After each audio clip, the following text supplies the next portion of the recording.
아멘.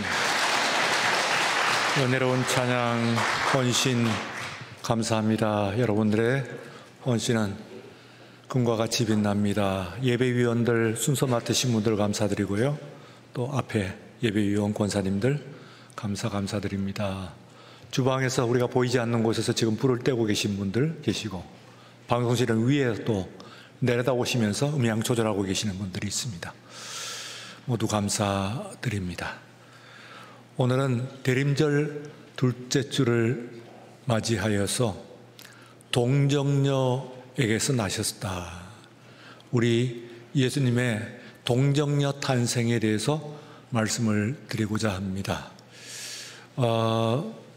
이 동정녀 탄생은 신약 성경의 마태복음과 그리고 누가복음에 나타나 있는 것이라고 볼 수가 있습니다. 근데 이 동정녀 탄생은 지금 여러분들이 예배 때마다 고백하는 사도신경 신앙 고백 가운데서 처녀의 몸에서 잉태하셨습니다 하는 고백을 우리들은 예배 때마다 빠뜨리지 아니하고 고백할 정도로 중요한 교리요, 그리고 우리의 신앙의 고백이 되어 있습니다.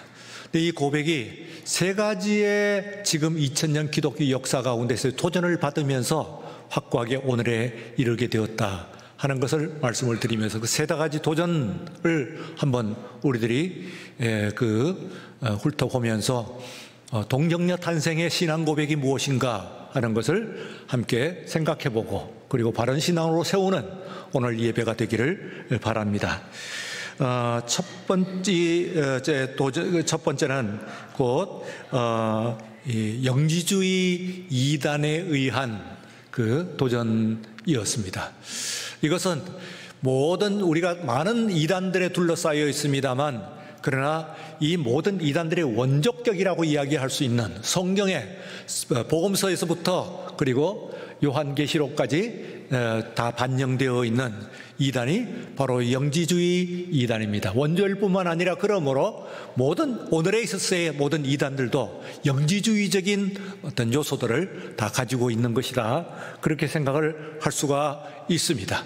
근데 이 영지주의 이단의 중요한 그 이론이 가현설이라고 하는 겁니다. 가현설이라고 하는 것은 예수님께서는 육신으로 나셨지만 그 육신으로 나신 것은 우리와 조금도 다름이 없는 그런 육신입니다만, 그러나 나중에 그분이 하나님의 아들로 나타난 것뿐이다, 그렇게 이야기를 주장하는 것이라고 볼 수가 있습니다. 그러니까 말하자면 이게 라틴어로 이야기를 하면 게네라티오, 영어로 얘기하면 제너레이터인데요. 게네라티오 하신 것이 아니고, 육신으로 나신 것이 아니고, 도케오, 곧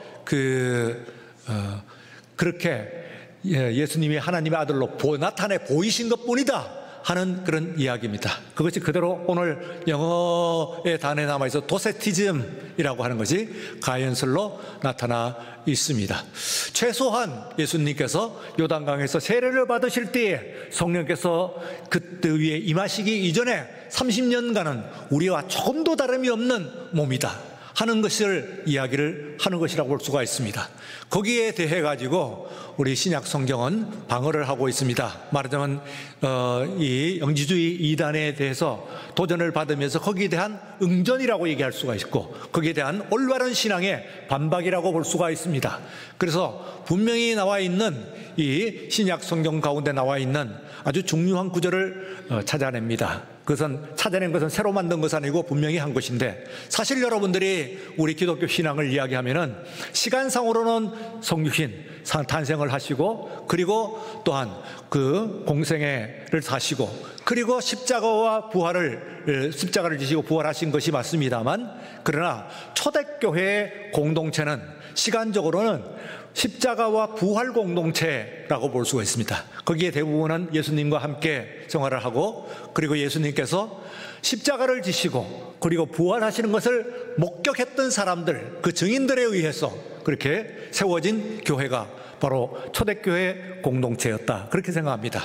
그래서 그들이 바로 주로 고백하던 주로 고백하게 된, 지금까지는 선생님, 심지어는 예수님을 형님으로 따라다니던 그 동생들도 또 그동안에 형님이라고 얘기했습니다만, 그때부터 한결같이 큐리오스, 곧 주님이다 하고 주님을 바르게 또 고백을 하게 되는 공동체가 이렇게 형성이 됩니다.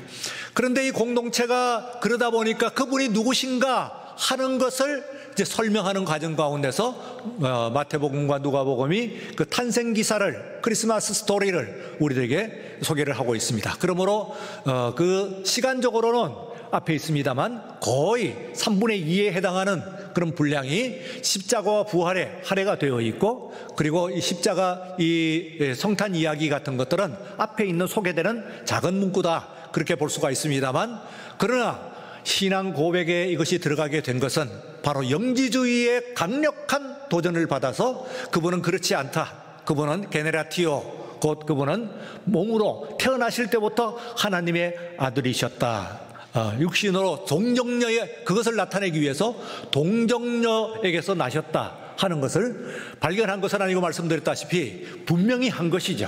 그래서 우리들의 신앙 고백 속에 이게 포함이 되어 있는 것이다, 그렇게 생각할 수가 있습니다. 한 가지 오늘 우리가 여기서 꼭 생각해야 되는 것은 그 뒤에 이것이 중세를 거치는 동안에 있어서 고대 근동의 여러 가지 이 여신 숭배 사상과 섞여가지고 잘못된 교리로서 지금 받아들여져 있는 그런 부분도 있습니다. 곧 고대 근동 신앙이라고 한다면은 이집트에 보면은 이시스라고 하는 여신이 있습니다.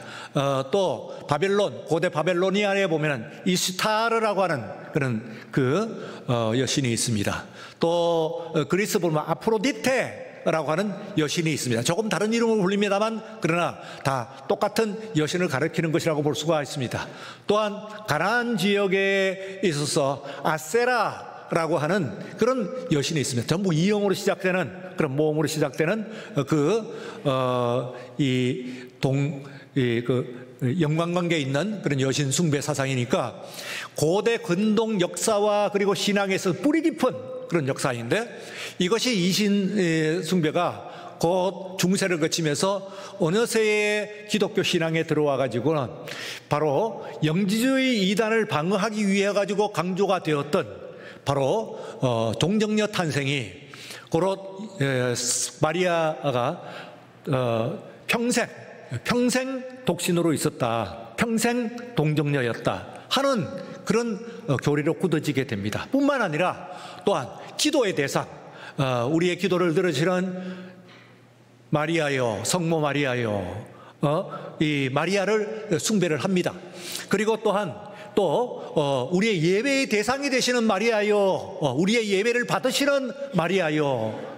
그림을 그릴 때도 예수님도 마리아의 품 안에 한낱 안겨있는 아기의 모습으로서, 예수님보다도 더욱 강조된 그런 모습으로서 나타나는 이런 것이 바로 중세 기간 가운데서 그 이전에부터 있었던 고대 근동의 여신 숭배 사상이 바로 이 기독교 속의 은연중에 흘러들어가면서 곧 이 도세티즘, 그러니까 곧 영지주의의 이 가현설을 방어하기 위해 했던 초대교회에 동원되었던 이 동정녀 탄생론이 또 잘못된 교리로 발전되고 고착된 그런 모습이다, 그렇게 우리가 생각을 할 수가 있습니다. 이번에 이제 두 번째, 그 뒤에 이 기독교 역사 가운데서 두 번째 이런 것은 곧 르네상스 14세기, 15세기 르네상스 휴머니즘을 거쳐가지고 16, 17, 18세기 계몽주의 또를 거쳐가지고 받았던 도전입니다. 곧 현대 자연과학에 의해서 받았던 도전, 그 동정녀 인테논이 자연과학의 도전을 받게 됩니다. 두 가지 사람의 맨눈으로는 보이지 않던 그것을 발견을 하면서 이제 도전을 받게 되는데, 하나는 망원경이고 하나는 현미경입니다. 이 두 가지는 그 이전에 사람들이 맨눈으로 보지 못하던 것들을 보게끔 해주었던 것이라고 볼 수가 있습니다. 망원경의 대표자는 코페르니쿠스라고 하는 사람이 이 지구가 편편한 것이 아니고, 그리고 또한 이 세상의 중심도 아니고 이 넓은 우주의 하나의 작은 그런 그일 뿐이다, 지구일 뿐이다 하는 것을 이야기를 했어요. 그리고 또한 이 지구는 태양을 위해서 돌고 있는 하나의 위성일 뿐이다 하는 것을 이야기를 하게 됩니다. 이런 도전을 교회는, 그 당시의 교회는 곧 신학에 대한 도전이라고 받아들였어요. 또 한편에 있어서는 현미경류의 도전을 받았습니다. 그 이전에는 보지 못하던 것들을 현미경이라고 하는 것을 통해 갖고 들여다보게 되었습니다. 그 중에 가장 대표적인 사람이 바로 찰스 다윈이라고 하는 사람입니다. 이 사람에 의해 가지고 인간이라고 하는 것은 또 곧 모든 것이 그 단세포에서부터 오늘까지 이르게 되었다 하는 그런 이 이제 자연과학이 성립이 된 것입니다. 이 두 가지의 도전을 받아들이며 그리고 또한 그 혼선을 일으키는 가운데서 특별히 이제 이 자연과학에 우리가 저희만 해도 제 나이만 해도 지금으로도 반세기 이전 그 과학 시간에 분명히 생물학 시간에 배웠던 것입니다. 사람이 어떻게 양성생식과 단성생식 하면은 이게 인간은 하등동물도 아니고 고등동물인데 양성생식을 하는 것인데 이 동정녀 탄생이 어떻게 이루어질 수가 있는 것인가? 그것은 비과학적인 것이다 하고 가르치게 되었습니다. 그래서 자연과학의 이름으로서 이 근대 그 자연과학의 이름으로서 이 동정녀 탄생에 도전을 받고 배격이 되기에 이르렀습니다.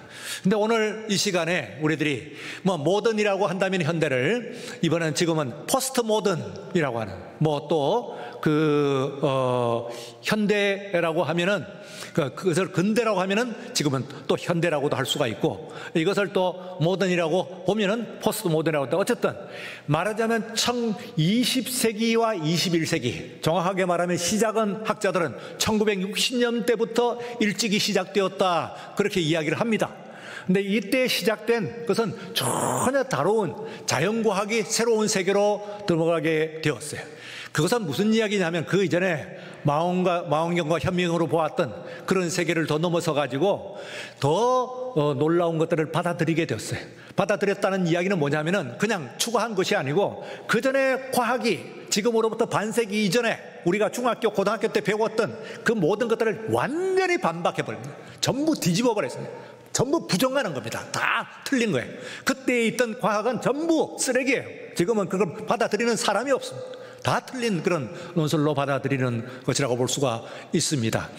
그래서요, 지금 이제 우리가 만유인력 같은 것들도 또 부정이 되고, 그리고 그 물질 이야기를 합니다만, 안티매터, 이 반물질 이런 것들을 이야기를 하고요.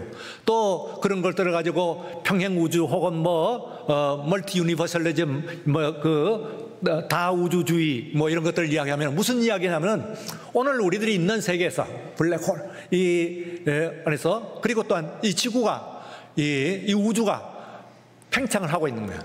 팽창하고 있다는 건 생성되고 있다 그 말입니다. 생성되고 있다. 그러니까 어느 정도로 생성이 되고 있냐면은 어마어마한 속도로, 우리가 상상도 못할 속도로 이 시간과 공간이 만들어지고, 그리고 그 사이에 있는 물질들이 만들어진다 그런 이야기죠. 엄청난 속도로 지금 만들어지고 있다, 생성되고 있다 그런 겁니다. 그래서 그 이전에는 무에서 유를 만든다, 우리 교리에서는 크레아티오 엑스 니힐로라고 하는데, 이 무에서 유를 만든다고 하는 것은 지금 몇십 년 전만 하더라도 그런 것이 어딨냐 말이야. 그래서 그런 것들을 받아들이는 이 성경, 또 우리가 비과학적인 얘기는 좀 그만하십시다. 무에서 유를 만드는 것 성경에서 나와 있지만은, 그러나 그것은 신앙 고백으로 받아들입시다. 그런데 지금은 무에서 유를 만드는 것을 그 이야기하지 않는 과학자는 아무도 없습니다. 그런 것들을 모르는 과학자는 과학도 아니죠.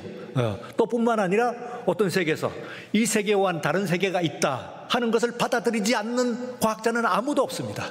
오늘 이 세계에 이게 있습니다만, 말하자면 블랙홀 저편에 또 다른 내가 있고 또 다른 세계가, 또 다른 지구가 있을 것이다 뿐만 아니라 다변 멀티 유니버설리즘이라는 것은 오늘 여기에 이 세계와 다른 어떤 차원의 아주 3차원이 아니고 4차원, 5차원의 다른 세계가 분명히 있다고 하는 것을 다 지금 일부가 이야기하는 것이 아니라 과학자는 모두 받아들이는 거예요. 그러면 무슨 얘기냐면, 지금 불과 한 4, 50년 전에 있는 모든 과학들을 전부 배격한 거거든요. 반박한 거예요. 그건 미신이에요. 그런 정도는 과학이라고 이야기할 수도 없는 그런 것으로 지금 다 세상이 뒤바뀌어져 있어요. 그래서요, 오늘 가운데서 이제 말하자면은 남편이 없이 동정녀가 잉태를 하게 되었다 하는 것은, 이거는 초급 과학이라고 얘기할 수가 있어요. 그걸 못 믿는 과학자는 아무도 없어요. 뿐만 아니라 어머니도 필요 없고, 심지어는 너희의 몸에서 체세포를 떼갖고 줄기세포만 배양을 하면 얼마든지 너 같은 거 만들어줄게, 거기까지 나와 있고, 과학적인 가설로서는 거의 입증이 되어 있습니다. 심지어는 당신의 염기 서열만 그대로 가르쳐 주시오. 그 정보만 우리가 갖고 있으면 언젠가는 질소와 물과 전기 자극 섞어가지고 얼마든지 크레아티오 엑스니일로 사람도 만들어주고, 지금 이 세상에 있지도 않는 생물체도 만들어줄게, 섞어가지고 또 생성해서 만들어줄게 하는데, 이것을 안 믿는 과학자는 아무도 없어요. 지금은 생물학자 중에서 그것이 그럴 수가 없다고 믿고 있는 사람은 아무도 없다고 할 정도로 완전히 이렇게 되어 있기 때문에, 사실상에 있어서는 포스트 모던의 과학이 모던의 과학, 이전의 과학들을 다 폐격을 하고 바꾸었다, 이렇게 생각을 할 수가 있습니다. 그런 이야기에서 반대적으로 이야기하면은, 어떤 의미에서는 이제 왔어야 성경이 지금까지 이야기하고, 그리고 과학이 그토록 수백 년에 걸쳐가지고 반박을 해왔던 그런 사람들, 그런 것들을 전부 이제 말하자면은 다 증명을 하고, 성경에 있는 것이야말로 충분히 있을 수가 있는 것이다 하는 것들을 증명하고, 그리고 또한 그것을 후원하는 그런 입장에 있는 뒤바뀐 세계라고 볼 수가 있습니다. 그래서 이제 이 안에 이 새로운 세계를 우리가 만난 거죠. 또 이제 세 번째 오늘 있는 것은, 그러면은 세 번째는 동정녀 탄생은 지금 현재의 무신론의 도전을 받고 있다. 무신론의 도전을 받고 있어요. 자, 이 무신론은 그야말로 그냥 무신론이 아니고요, 인간 신론입니다. 인신론이야, 자인신론이야. 인간이 스스로 인간이에요. 다시 말하면 제가 말씀을 드렸다시피, 인간이 무에서 생명체를 만들어낼 수도 있고 영생할 수도 있고, 앞으로는 인간이 충분히 영생도 할 수 있고 또 만들어낼 수도 있고, 없는 생명도 만들어낼 수 있고, 그리고 시간을 넘어서 가지고 시간과 공간을 그냥 탈피해서 그 시간을 쪼개고 부수고 들어가면서 새로운 세계로 들어갈 수도 있다고 주장을 하기에 이르렀습니다. 지난주에 말씀을 드렸습니다. 호모 데우스라고까지도 이야기를 해요. 인간이 사람이 되었다, 신이 되었다, 그렇게 이야기하니까, 이 이야기는 과학이 이 계몽주의의 과학을 몰아내고, 그리고 초과학이 된 것이죠. 오늘 과학이 초과학이 되었어요. 초월이 되었어요. 그렇기 때문에 이제는 신이 들어설 자리가 없다, 그런 이야기라고 볼 수가 있습니다. 그래서 또 다른 도전을 지금 받고 있어요. 지금은 그 이전 시대에 수십 년 전에 그런 단성 생식이라든지, 혹은 시간과 공간을 넘어설 수 없다든지, 무에서 유를 만들어내는 거 있을 수 없다고 이야기하던 그 과학의 후예들에 의해 갖고 또 다른 도전을 받고 있는 것이 바로 이 무신론의 도전이라고 볼 수가 있습니다. 오늘 이 세계 가운데서 믿음을 가지고 있는 것은 정말로 어려워요. 왜냐하면 과학이, 기술이, 인간의 힘이, 인간 세상이 이 성경 속에서 이야기하던 것들을 모두 자신들이 할 수 있다고 이야기해요. 입증을 해낸다, 이런 시대에 우리가 그랬으니까 하늘을 날 수도 있고, 영생할 수도 있고, 모든 병도 나을 수가 있고, 새로운 자기를 만들어낼 수도 있고, 얼마든지 할 수 있다고 하면은, 그러면은 신이 어디 있냐 말이에요. 그래 창세기 시편 42편에서 보시면은 이 시인이 그렇게 얘기합니다. 내 영혼아, 내가 어찌하여서 그렇게 고민하는가, 그리고 어떻게 그렇게 두려워하는가 하는 질문을 합니다. 이때 자기가 묻는 거죠. 그렇지만 my soul, 내 영혼이라 얘기하는 것은, 정말 영혼은 나중에 나예요. 내 속에 이거는 정말 나라고 이야기할 수 있는 바로 가장 신부에 있는 나를 부를 때 soul이라고 합니다. my soul, 내 영혼아, why are you so distressed? 그러니까 너는 왜 이렇게 고민하고 있냐 말이야. Why are you so feared? 왜 그렇게 두려워하냐? 숨어가지고 어쩔 수 없냐? 오늘날에 있어서 그 교회의 모습, 그리스도인들의 모습이라고 볼 수가 있습니다. 세상이 그야말로 왜 그렇게 됩니까? 하면은 세상이 네 하나님이 어딨냐? Where is your God? 네가 믿는 하나님이 어디 있는데? 네가 하나님이라고 이야기하는 것은 우리가 과학이, 기술이, 인간의 지식이 이미 다 이룩한 거야. 다 만들어놨어. 그러면 하나님이 있다 한들 그 하나님이 도대체 뭐야? 그러므로 하나님은 없는 거야. 사람이 하나님이 되었어. 이제는 사람이 하나님이야. 그러니 하나님이 어딨냐? 하고 묻는데 이 질문에 대해 가지고 오늘 우리는 so distressed, 너무 두려워요. so feared, 너무 무서워요. 스트레스를 받아요. 이런 모습이에요. 이쁜 것을 못하고 밖에 나가서 우리가 이 안에서만 이 벽을 높이 쌓고 안에서 수도원적인 예배를 드리고 있지 않냐, 그런 생각입니다. 자, 오늘 이 시대 가운데서 이 포스트 모던, 오늘 이 시대 가운데서 동정녀 탄생이라고 하는 것이 뭘까 하는데, 이 동정녀 21세기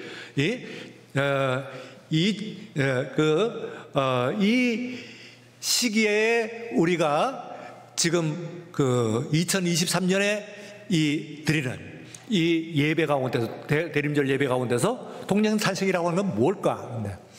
이것은요, 전날에 있어서 초대교회에서 영지주의의 이단 가현수를 막아내었고, 그리고 또한 17, 18세기에 계몽주의 그리고 과학주의를 항거했던 바로 그 동정녀 탄생이라고 하는 겁니다.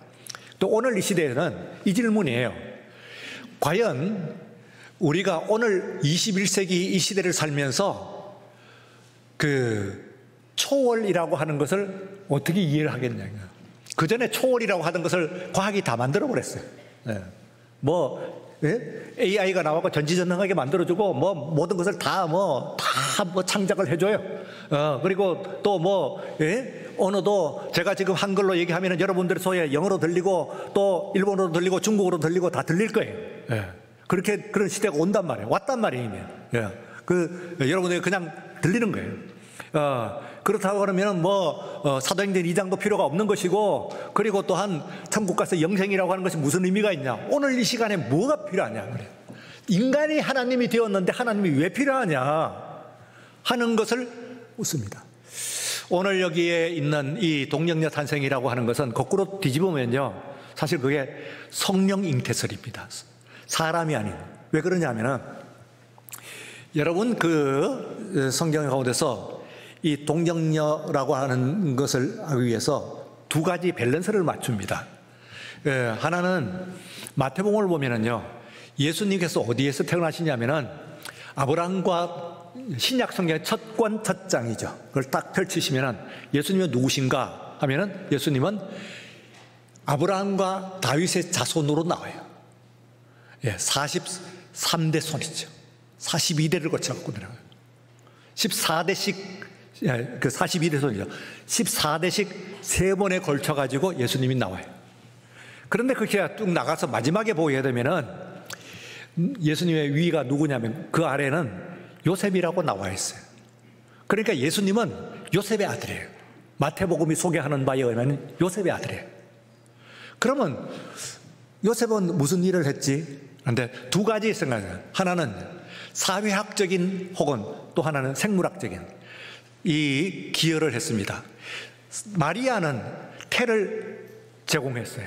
그래서 바이올로지컬, 생물학적인 그런 환경을 제공했습니다.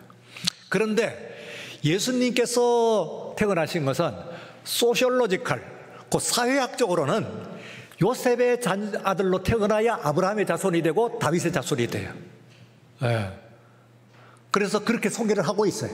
다른 해석도 합니다만 그건 억지 해석이고, 요셉의 아들이라고 하는 것을 힘줘서 얘기를 하고 있습니다. 마태복음 그 위는 요셉이고 요셉 아들이 예수님이에요. 그러면 무슨 이야기냐? 이때 그 당시에 유대인들은요, 대개 한 12세 이상이 되면은 약혼을 합니다. 약혼을 하게 되고 결혼이라고 하는 것을 대개 한 15, 6세 정도가 되면은 결혼을 해요. 그렇기 때문에 예수님을 낳았던 마리아의 나이도 우리가 추정하건대는 16세로 보고 있어요. 거의 그렇게 16세로 이야기를 하고 있어요. 그러면은 이때에 예수님께서 거기에 마리아에게 나셨다고 할 때 이 가운데서 두 사람이 약혼 상태라고 하는 것은 어떤 상태냐? 바로 요셉과 마리아가 약혼한 상태예요. 그럼 약혼한 상태라고 하는 것은 두 가지. 생물학적으로는 동침은 안 됩니다. 같은 집에 살 수가 없어요. 그런데 사회학적으로는 어떻게 되냐면 결혼한 것과 똑같아요. 만약에 약혼 기간 가운데서 요셉이 죽게 되면은 마리아는 과부로 불립니다. 처녀 과부라고 하는 말이 있는데 율법에 바로 그게 그거예요. 그러니까 마리아는 만약에 그 기간 가운데서 요셉이 죽었다고 한다면, 잉태를 하고 난 다음에 요셉이 죽게 되면은 마리아는 과부가 돼요. 뿐만 아니라 그 약혼 기간 가운데서 생물학적으로는 말하자면 그 동침이 되지 않기 때문에요. 그 사이에서 아이를 가지게 되면은 두 가지 가능성밖에 없습니다. 첫째는 부끄럽지만 남편이 선언을 해줘야 됩니다. 사실은 내가 조금 인내하지 못했습니다 하는 선언을 해야 돼. 그러면 이게 넘어가요. 근데 그 선언이 없게 되고 그 반대 선언을 하게 되는 경우, 내 아이가 아니다 하게 되면 어떻게 되겠어요? 여인은 죽습니다. 그러면 이 얘기가 무슨 얘기냐면은 이 예수님께서 바이올로지컬, 생물학적으로는 마리아의 태에서 나셨고 사회학적으로는, 족보적으로는 곧 요셉의 아들이었기 때문에 예수님께서 다윗의 자손이 된다고 하는 것을 볼 수가 있어요. 그래서 두 사람을 통해 가지고 지금 만들어지는 예수님 근데 이것은 성령 잉태예요. 한 사람은 생물학적인 환경을 제공하고, 그리고 한 사람은 사회학적인, 국가적인 그런 환경을 제공하지만은, 그러나 그 잉태는 곧 그 성령에 의한 거예요. 다시 말하면 생물학적으로 굳이 이야기를 좀 자세히 얘기하자면은 성령의 정자와 마리아의 난자가 합해진 것이 아니라 그 말이죠. 마리아는 태만 제공한 것이지 마리아의 난자가 제공된 것이 아니라 그 말이에요. 성령으로 잉태된 거예요, 말하자면. 이거는요. 그러면은 이것이 받고 있는 것은 우리들에게 있어서 바로 또 두 사람을 대비를 시킵니다. 하나는 나이가 든 엘리사벳이라고 하는 사람은요, 아이를 낳을 수가 없어요. 왜?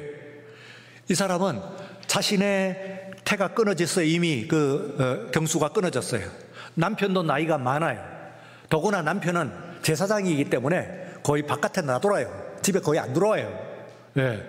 그런 가운데서 가능성이 제로예요.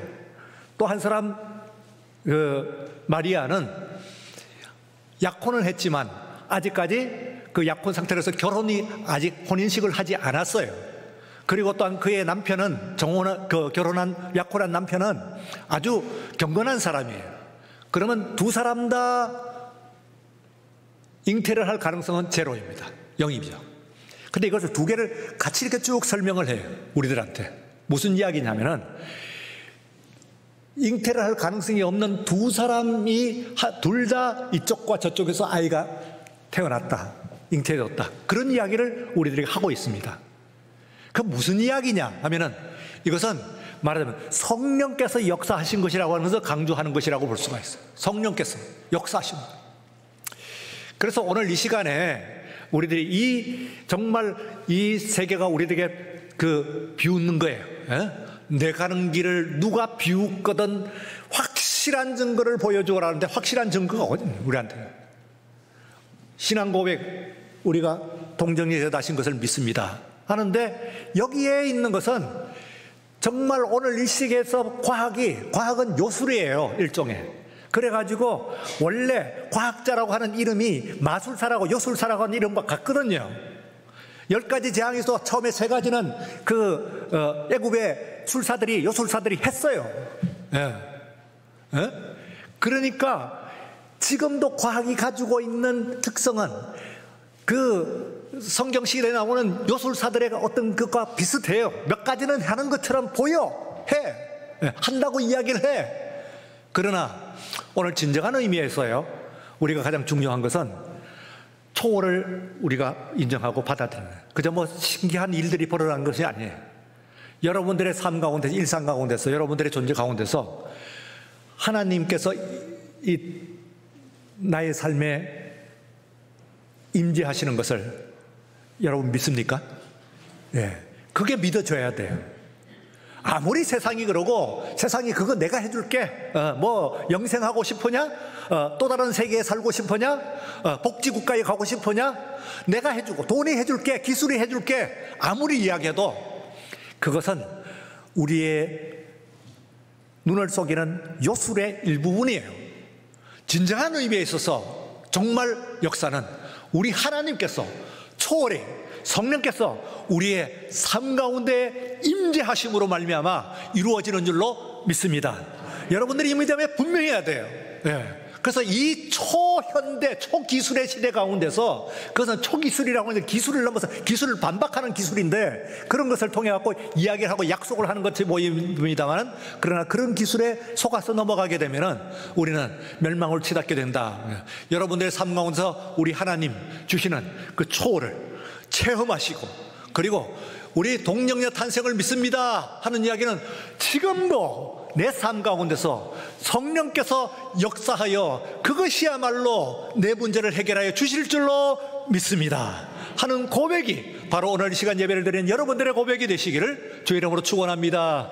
거룩하신 하나님 아버지 감사합니다. 대림절 두 번째 주일 동정녀 탄생, 세상의 사람들이 비웃습니다. 과학이 비웃습니다. 돈을 흔들면서 우리를 조롱합니다. 그러나 그 모든 약속이 헛된 것이요, 오직 우리의 영생의 희망이, 구원의 희망이 우리 하나님께, 주님께 있는 줄로 믿습니다.